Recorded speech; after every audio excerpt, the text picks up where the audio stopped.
যে 5 আগস্টের পর যে বিপ্লবী সরকার বাংলাদেশে প্রতিষ্ঠিত হয়েছিল, সেই সরকার আল্লাহর দেওয়া সরকার, জনগণের আন্দোলনের সরকার, কিন্তু কিছুটা যেন ষড়যন্ত্রের আভাস পাচ্ছে। এই সরকারকে অবিচলিত করার জন্য, এই সরকারকে নস্যাৎ করার জন্য, এই সরকারকে বিব্রত করার জন্য সরকারি দলকে অর্থাৎ এই সরকার বিব্রতকর অবস্থায় ফেলে দেওয়ার একটা ষড়যন্ত্র আমরা আভাস পাচ্ছি।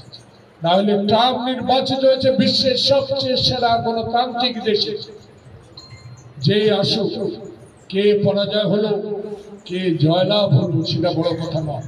বড় কথা, বিশ্বের সবচেয়ে গণতান্ত্রিক দেশ আমেরিকা, তার প্রেসিডেন্ট নির্বাচনের পরের দিনে হুট করে একটা আওয়াজ বেরিয়ে পড়লো, ট্রাম্পের ছবি নিয়ে তোমরা রাস্তায় নামো, ট্রাম্পের উপর আঘাত আসলে, ছবিতে আঘাত আসলে আমরা এটা বিশ্বের দরবারে ট্রাম্পের কাছে তুলে ধরবো, তাহলে ইউনুস সরকার আর থাকতে পারবে।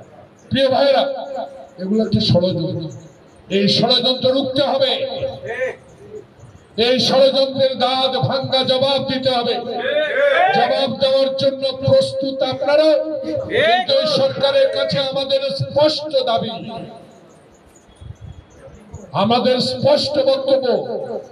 আমার নেতা তারেক রহমান বলেছে, আমি এমন একটি নির্বাচনের মধ্য দিয়ে যারা রাজপথে আন্দোলন করেছে, যারা বাংলাদেশের মানুষের অধিকার নিয়ে লড়াই করেছে, যারা ইলিয়াস আলীকে গুম করেছে, যারা সজ্জি আলমের মতো কমিশনারকে গুম করেছে, যারা মায়ের বুক খালি করেছে, যারা আমাদেরকে হাঁটু পানিতে দাঁড়িয়ে রাত কাটাবার জন্য বাধ্য করেছে, যারা কবরস্থানে ঘুমিয়েছে, তাদের আশা ছিল এই ইউনুস সরকার আসার পর বাংলাদেশের মানুষকে শান্তিতে নেওয়ার জন্য আমার নেতার নির্দেশ ছিল এমন একটি ভোটে আমি বিএনপিকে ক্ষমতায় নিতে চাই, যেই ভোট দিনের ভোট দিনে হবে।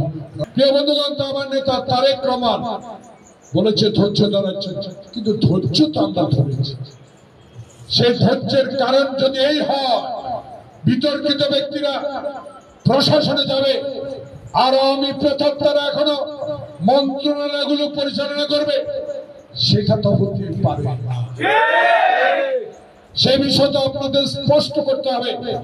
আমরা তো আপনাদেরকে সমর্থন দিয়ে এসেছি, সমর্থন এখনো আছে, থাকবে যতক্ষণ না পর্যন্ত নির্বাচন না দিলে।